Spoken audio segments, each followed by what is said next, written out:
Salut les survivors, c'est Birdie qui vous présente aujourd'hui Infestation Chronicles, l'épisode 1, avec Mister Izanarchy, ici présent. Ouais. Et t'as foiré ton intro parce que ta musique était vraiment à chier. Donc, on est là pour vous présenter un petit peu le gameplay, l'univers, le décor, tout ça. Donc bon, comme vous voyez, hein, y en a un qui court partout, tout ça. Mais bon, on est devant la safe zone, c'est là où on s'est rejoint avec Birdie. Bon, ça va, on a eu du bol, bon certes après moultes essais, on a réussi à avoir des personnages qui n'étaient pas trop loin l'un de l'autre. Ouais, parce que justement, comme on disait dans l'épisode d'introduction, pour ceux qui l'ont pas vu, et c'est pas bien, quand vous apparaissez sur la map, qui est ici, vous voyez justement, on va faire un petit zoom, hop là, on est ici à Blue Ridge, c'est une safe zone, les safe zones sont entourées d'un cercle rouge, survivaliste, Castle Pine, et on a fait le tour. Donc vous voyez, la map est grande, et justement par rapport aux apparitions et réapparitions, quand vous commencez un personnage, je vais dézoomer, vous pouvez commencer ici, à Blue Ridge, vous pouvez commencer à l'aéroport qui est en bas à gauche, à Ridgeway Airport. Donc en fait vous pouvez commencer partout, et le défi pour moi et Izanarchy, ça a été justement pendant la création du personnage de se dire, enfin en tout cas de se rejoindre à un point, et c'est vrai qu'on était réapparu super loin de l'un de l'autre, donc je sais plus où exactement, mais on était super loin. Donc encore une fois, la map, vous voyez, elle est assez grande, on a plein de petites régions, de petits patelins ici et là. On a une base militaire, NORAD militaire base. Ensuite on a justement comme autre point stratégique, on a l'aéroport. On va appeler ça une capitale, hein, Boulder City. Je sais pas ce que t'en penses. Une des plus grandes zones du jeu, avec l'aéroport quand même qui au final est assez grand, mais bon c'est vaste, hein, c'est de longues pistes, des hangars, tout ça. Boulder City est assez impressionnant étant donné que c'est assez grand, vous verrez la texture des bâtiments, etc. C'est relativement propre. Mais on va déjà dans un premier temps débuter sur la zone de Clearview, Smallville, attention hein, pour tous ceux qui étaient fans des vieilles séries toutes pourras avec Clark Kent, hein. Bienvenue dans le Colorado. Voilà, c'est ça, donc toute ressemblance avec un personnage ou un événement est totalement fortuite. Donc vous voyez, l'écran principal c'est l'écran échappe, ou l'écran map. Vous voyez, on est actuellement au jour du 9 avril 2044. C'est l'apocalypse sur Terre, des zombies partout. Et il est 20h54. Donc 20h54, vous pouvez voir l'évolution des chiffres. On va dire que c'est une seconde, enfin une minute toutes les, on va dire 5 à 6 secondes. Comme vous voyez aussi, la luminosité en fonction de l'heure à laquelle on se trouve diminue. Donc là en plus on va vous faire découvrir ça dans un moment bien badass, c'est-à-dire la nuit, le truc bien stressant, tout ça. Mais bon, on n'est pas des lopettes, hein, on va foncer dans le bois et l'obscurité. Voilà. Justement, on va commencer par l'inventaire de base, l'inventaire de newbie. Donc quand vous commencez ainsi, avec un petit sac à dos. Vous commencez avec une lampe torche. Donc la lampe torche qu'on peut éteindre et allumer. Sachant que, oui, je vous entends déjà avec vos questions. Non, les lampes torches ne sont pas des aimants à zombies. Ça n'a rien à voir, ça n'a aucune incidence la lumière sur les zombies, vous pouvez les flasher comme ça, il n'y a pas de problème, ils seront pas attirés par vous et votre charme naturel. Donc vous apparaissez avec une lampe torche, des bandages, une canette de coca, que je viens de boire comme un con, et une barre de céréales. Donc ensuite, vis-à-vis de l'interface, on va faire très vite parce que c'est vrai qu'il va faire noir. Vous avez en bas à gauche, je peux pas vraiment vous montrer avec la souris, mais vous avez en bas à gauche avec la petite fourchette et le petit couteau, ça c'est la fin. Donc vous voyez depuis qu'on a commencé, ça fait même pas 5 minutes, que la fin est déjà bien descendue. Vous avez ensuite, avec le La petit bout... soif. La soif, oui voilà. Bon, la soif ça va, j'ai pas encore trop soif, pourtant j'ai déjà bien parlé. Et le milieu, vous avez la silhouette rouge, donc moins il y aura de rouge dans votre... Plus vous serez mort. Voilà, plus vous serez sujet à mourir dans d'autres circonstances sous peu. Ensuite, comme on vous l'a dit dans l'épisode précédent, on débute, donc on connaît pas encore tout, on va essayer de pas vous dire de bêtises. Donc c'est pour cela que vous voyez les 5 petites icônes au-dessus de la soif que je vous montrerai dans le montage évidemment.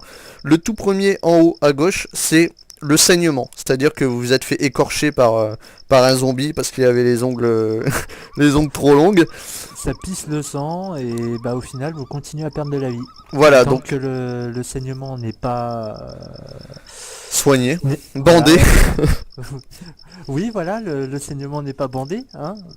Justement, c'est pour ça que les bandages sont là pour ça.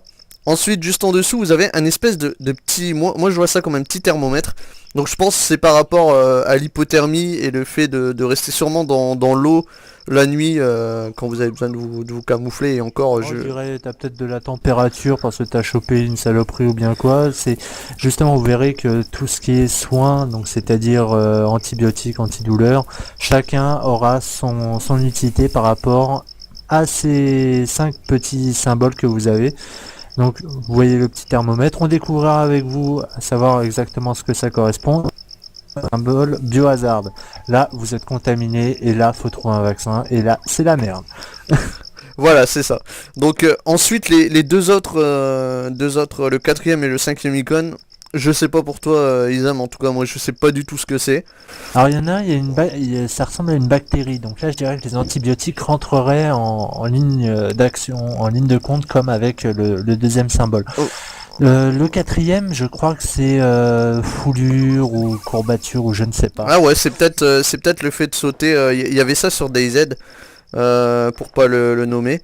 Il y avait ça sur DayZ justement quand vous faisiez un saut de trop haut. Donc c'est-à-dire dans DayZ c'était un étage, même pas un étage. Vous aviez une foulure et il fallait aussi appliquer un bandage. Donc pour le moment on n'a pas fait les mazos, on n'a pas fait les kamikazes, on n'a pas sauté de très haut tout simplement parce que c'est un survival et là on sent vraiment, on ressent vraiment la survie, c'est la nécessité des actions. Et pour finir en fait, sans trop s'attarder ailleurs, pour finir vous avez tout en haut à droite, en bas à gauche vous avez le chat et la liste des gens qui sont dans le groupe. Tout en haut à droite vous avez l'espèce de petit bonhomme entouré de verre. Donc ça c'est simple. C'est la zone d'aggro. Voilà, c'est la zone d'aggro, la zone de propagation du bruit aussi. C'est-à-dire que quand il est vert tout va bien, comme dans tous les films et dans tous les jeux, enfin bref. Quand il est orange, c'est-à-dire que vous pouvez être sujet à aggro des zomblards qui sont pas loin. Et quand c'est rouge, vous êtes c'est la merde, c'est que vous êtes sur le point d'aggro le zombie qui est pas loin. Donc là vous pouvez voir sur l'écran comme si le zombie était là-bas. Comment on appelle ça? Ah oui, le conteneur. C'est comme si il était au conteneur et que moi j'étais ici. Le zombie. Vas-y, fais le zombie. Ah ouais, tu le fais super bien. Donc il sera rouge. Il sera rouge quand le zombie sera, on va dire, il y a combien là? Il y a 5 mètres. Et il sera rouge clignotant quand le zombie vous aura vu et qu'il courra après vous. C'est-à-dire que quand ça sera rouge clignotant, c'est que vous vous faites courser, que soit vous sortez votre pagaie de canoë. Voilà. Soit vous sortez votre pagaie de canoë pour le buter, soit vous courez, tout simplement. Donc vis-à-vis de l'interface, ça c'est une première chose. On va rechecker l'heure.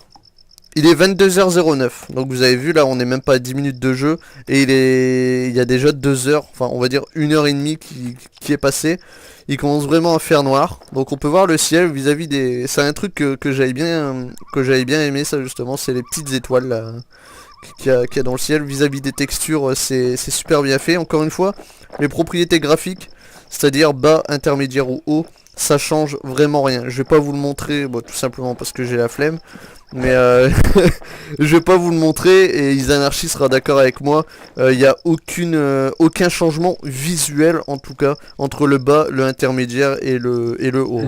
Les textures restent relativement propres. Après, je pense surtout au niveau des ombrages, etc., que on ressentira une différence. Mais étant donné que on fait pas spécialement gaffe à nos ombres quand on a 2 ou 3 zombies au cul. Voilà. Donc, au final, c'est surtout la globalité des graphismes qui sont jolis. Hein. On voit quand même une note de réalisme. Je sais pas si nos spectateurs ont la chance d'entendre un petit peu ce qui se passe sur le jeu, mais vous avez des bruits de grillons, de chouettes hulottes, de galinettes cendrées, de tout ce que vous voulez. Donc, il y a vraiment une bonne animation du décor. Bon, une des choses qu'on peut reprocher, c'est quand même les décors qui restent assez fixes. Il fait toujours beau dans le jeu là, c'est magnifique. Ouais, c'est ça en fait. C'est bon, certes c'est l'apocalypse, mais il y a jamais un pet de vent. La météo est toujours clémente. Voilà, c'est ça. Donc on a parlé de l'interface et du visuel. Vous voyez quand même, il y a quand même une belle évolution dans le ciel du temps en fait. C'est vrai que vous pouvez voir depuis tout à l'heure, je montre beaucoup le ciel. On voit beaucoup l'évolution. Donc tout à l'heure on parlait de l'aggro, donc on va en venir au déplacement. Donc en fait vous avez la possibilité de faire un petit footing comme ça. Ensuite vous avez la possibilité de courir un peu plus vite, vous voyez la différence. Le sprint. Mais justement avec le sprint, si vous regardez en bas à gauche, vous avez une petite barre orange en rond qui s'épuise très vite. Donc ça c'est une chose, vous allez voir si j'arrête de courir, elle remonte tout doucement. Et ensuite vous avez la possibilité de vous accroupir et même la possibilité de vous allonger et de vous embusquer dans les hautes herbes. Donc là on va éteindre les torches et vous pouvez voir qu'il fait vraiment noir. Je sais pas comment est la luminosité sur votre écran, mais en tout cas putain. Ah, tu m'as flashé les yeux. Donc il y a ça aussi qui est réaliste, hein. Vous avez un coup de flash dans les yeux, c'est c'est mortel. Donc là vous voyez vraiment qu'il fait noir, hein. Comparé à tout à l'heure. Là vraiment, encore une fois, j'ai pas fini ma phrase, je sais pas comment est la luminosité sur vous, mais moi je tourne quasiment avec la luminosité à fond sur le jeu. Et là on voit vraiment rien, donc c'est vrai qu'on se repère vraiment pas beaucoup, mais j'ai chopé un cancer des yeux. Une chose à se dire, c'est vis-à-vis des zombies, on en retrouve beaucoup plus, le zoom il est à fond, on en retrouve beaucoup plus autour des, je vais vous dire vulgairement, autour des noms. Dans les prairies, en réalité, il y en a quasiment pas pour vous dire pas du tout. Dans les... Il y a des zones où, bon, généralement, sur la map, vous visez surtout les villes, etc. Le truc, c'est que, bon, des villes, elles sont assez éloignées, donc vous allez souvent couper à travers champs, etc. Vous verrez, c'est assez safe dans l'ensemble. Mais par moment vous allez tomber sur des caravanes, des trucs comme ça, et là ce sera infesté de zomblards. Donc libre à vous de vous dire ouais tiens je vais quand même aller voir, donc je vais aller fraguer un petit peu, au risque de vous faire éclater, mais ça malheureusement c'est le jeu. Il n'y a pas de risque. Vous allez aller voir tout ça et en fin de compte vous trouverez peut-être pas grand chose, comme vous trouverez des sacs, des conneries comme ça, savoir que les sacs c'est quand même... Oh la vache, putain tu m'as regardé la tronche. Ouais, toi aussi. Les sacs c'est quand même très important, pourquoi? Parce que plus vous pourrez stocker et justement mieux ce sera. Donc là on est en train d'évoluer à travers champs avec Birdie. Donc j'ai regardé viteuf, on va se rendre dans un petit patelin. Ouais, sauf qu'on s'est totalement planté, c'est plus vers la gauche. Génial. On va se rendre dans un petit patelin, on va dire le premier patelin près de la safe zone. Donc je pense que si vous regardez l'écran de Birdie, vous verrez que sa jauge de bouffe et De soif. Ça descend bien. Moi personnellement, j'ai pas bu, mon personnage n'a pas bu depuis le début de l'émission. Et là, j'ai perdu facilement les 3/4 de ma barre de soif. Donc là, ça commence à clignoter rouge. Là, ça veut dire grouille-toi pauvre con de me trouver à boire. Même si j'ai une canette de coca, je préfère attendre le dernier moment. Ouais, parce Donc que là- en fait, par rapport à la soif, justement, c'est une chose qu'il faut checker aussi, c'est à partir d'un certain nombre d'heures de jeu, vous réussirez à calculer selon telle canette, telle boisson, la jauge, c'est-à-dire comment elle va remonter. Si vous avez perdu qu'un quart, vous savez qu'il faut pas boire tout de suite parce que justement on va dire la boisson énergisante, elle va vous remonter de 2 quarts ou de 3 quarts. Faut au fil du jeu, et c'est une chose que je commence à capter moi de mon côté. Je commence à anticiper à peu près combien de pourcentage de jauge telle ou telle chose va me faire remonter. Et au moins ça vous permet de pas trop gaspiller. C'est comme Lisa Anarchy l'a dit. Au moins vous savez vraiment quand prendre votre boisson ou votre barre chocolatée, parce que c'est pas parce que vous avez perdu un quart de votre jauge qu'il faut commencer à vous goinfrer comme des goinfres. Alors attends, parce que là, je viens de regarder ma map et on se rapproche d'un truc qui s'appelle Tyler Ranch. Donc on va peut-être croiser 2-3 copains zomblards, mais ça ce n'est pas certain parce que bon malheureusement c'est assez approximatif, hein. Vous allez regarder votre map, vous allez vous dire ah c'est bon je suis presque arrivé, alors qu'en fait non, vous allez devoir encore cavaler pendant 5 minutes.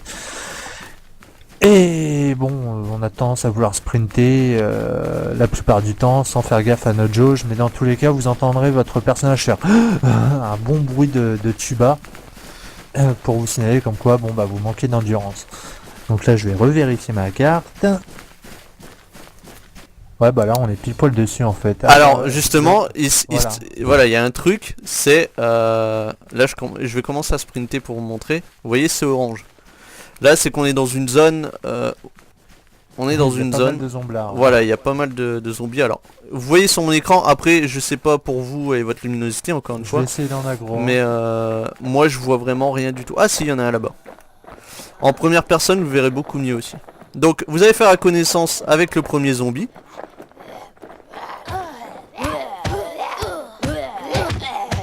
Ah, Voilà, bon faut coup de viser lampe torche. Faut viser la tête, qu'a dit le docteur, oui.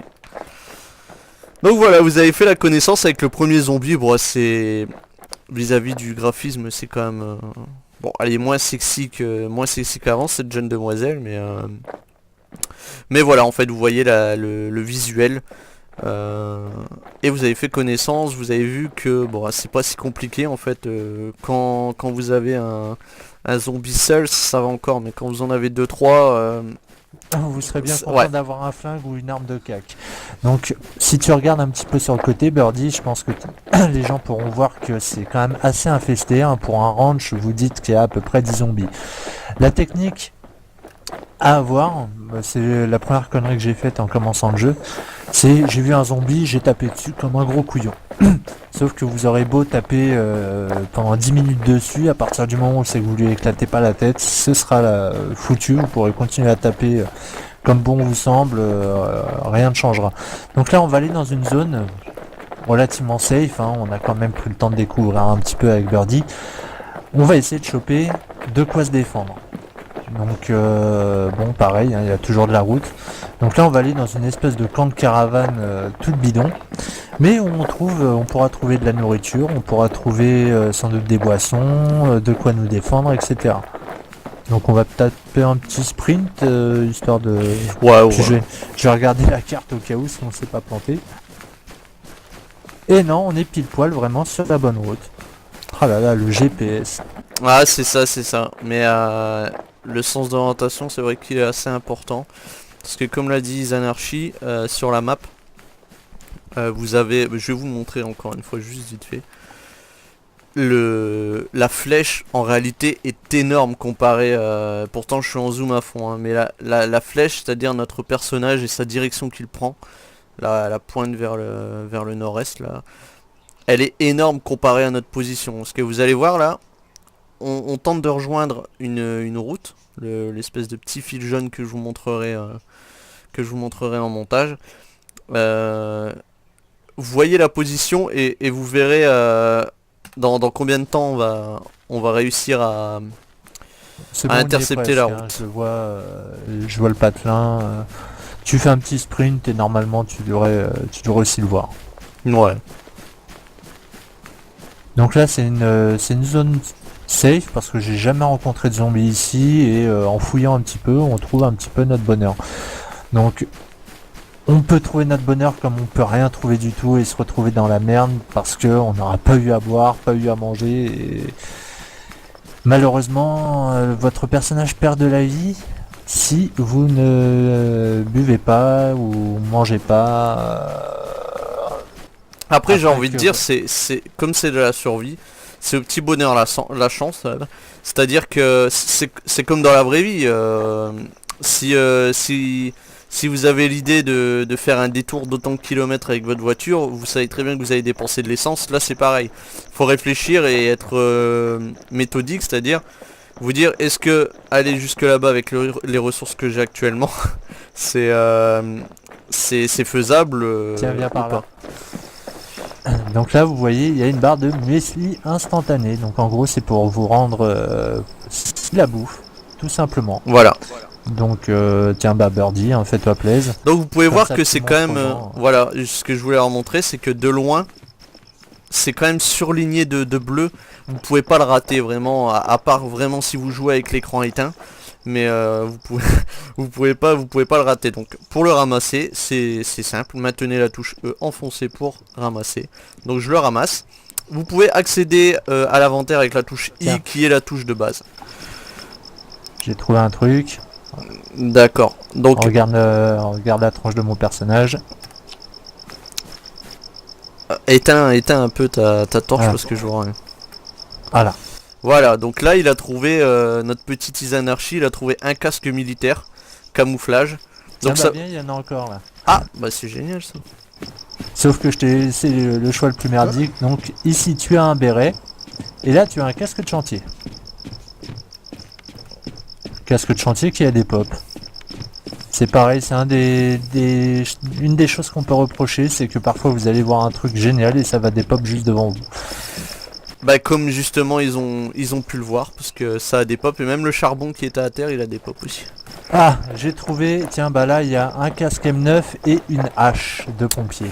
Voilà, donc ça c'est la première arme. Et je le ninja. Vas-y, ninja le. Donc vous allez ramasser le casque, se met directement dans votre enfin sur vous en fait, quand vous ramassez une pièce d'armure que vous n'avez pas encore, enfin une pièce d'armure entre guillemets, il se met directement sur votre tête en fait. Une chose qu'on n'avait pas montré en réalité, Ah, il y a c'est de l'eau. il y a de l'eau, c'est bien. Voilà, donc je sais pas pour vous mais nous on est super fébrile quand on trouve ne serait-ce que 1 litre d'eau, donc je te laisse le prendre Isa. Et puis T'as c'est- peut-être soif j'ai une petite soif. Ouais. Je vais le Allez, ramasser. vas-y. Donc je vous avais pas montré l'inventaire tant que Izanarchi va cleaner le camping-car. L'inventaire Tiens, bah, c'est... viens, Ah on attend. viens, j'ai un truc pour toi là. Ah. Et je pense que ça fera plaisir aux gens de voir ça. Je le vois, je l'ai vu. Je l'ai vu. Donc vous faites la connaissance avec la tronçonneuse. Si t'as pris la hache, moi je vais prendre la tronçonneuse. Ouais, ouais. Donc c'est une tronçonneuse qui ne fonctionne pas du tout à l'essence, qui ne fonctionne, on va dire, pas à l'électrique, parce qu'il n'y a pas vraiment de... C'est pas comme les véhicules ou quoi que ce soit où il faut mettre de l'essence. Là ça fonctionne tout seul. Le problème est que vous pouvez pas avoir la lampe torche en même temps que la tronçonneuse. Donc la tronçonneuse, je la mettrai plus tard. Tiens, tu parlais de la pagaie de canoë aussi. J'en ai Voilà. une en face et une clé à molette aussi dans la baraque. Donc clé à molette, c'est encore une fois c'est une arme c'est une arme à main nue, j'ai envie de dire, mais bon c'est pas super utile en fait. Le mieux c'est les battes à clous, surtout la batte à clous. Je dis pas ça parce que c'est ma favori. Mais donc vous voyez les décors, c'est quand même assez sombre. Puisque c'est la nuit, c'est ça qui est intéressant et qui est réaliste. Alors, Donc- une autre arme que je viens de choper, et mine de rien qui a son importance, c'est la cloueuse. Ah oui, la cloueuse, alors ça, c'est l'arme par excellence super silencieuse. Bon, certes, faut recharger, mais bon, c'est Ouais, ça va, silencieux. T'as 35 bastos dans le truc, donc il y a de quoi tenir. Ouais. Donc, on va juste s'attarder une dernière fois, comme je le disais, sur l'inventaire. Donc, en fait, l'inventaire, vous avez la possibilité d'interagir avec ce que vous avez dedans. Donc, vous avez toujours avec le clic droit la possibilité de manger ou jeter un objet pour les consommables. Et pour les armes, donc équiper ou pareil jeter, mais on va pas le jeter. Donc là, actuellement, on peut avoir tous ces emplacements dans un sac. Mais moi, pour le moment, j'ai que 100 en réalité. Sur l'inventaire, on peut aussi voir nos ressources. Je vais crever de soif. Ah non, mais si tu veux, je te file l'eau. Hein. Non mais Ah, t'as ta canette. Non, la canette j'ai déjà bu tout à l'heure. Ah, déjà? Donc là, comme vous voyez, on a survécu 8 minutes. C'est génial. Et on est déjà à moitié. Donc ouais, une petite parenthèse aussi, quand on est en groupe, si on se tape sur la gueule, bah c'est pas grave en fait. Mais il faut avoir le réflexe que quand vous jouez avec vos amis, faut se grouper. Donc c'est ici que s'achève l'épisode numéro 1 qu'on avait dédié au gameplay et qu'on avait axé surtout sur l'interface et l'inventaire de départ. Donc prochaine expédition Clearview qui sera dans l'épisode 2 et qui sera en ligne d'ici quelques jours ou quelques heures ou d'ici quelques minutes. Donc Ilsa, peut-être un mot de la fin? Pas plus que d'habitude, mis à part que le prochain épisode, bon, sera très riche en action. Il y aura du sang, il y aura des zombies, il y aura des pleurs, il y aura des fous rires. Non, il y aura rien de tout ça en fait, il y aura juste le prochain épisode. Donc c'est à peu près tout. Voilà, je pense que c'est bien. Donc on vous dit une bonne soirée, une bonne après-midi, une bonne matinée et à bientôt. Ah, ciao les survivors.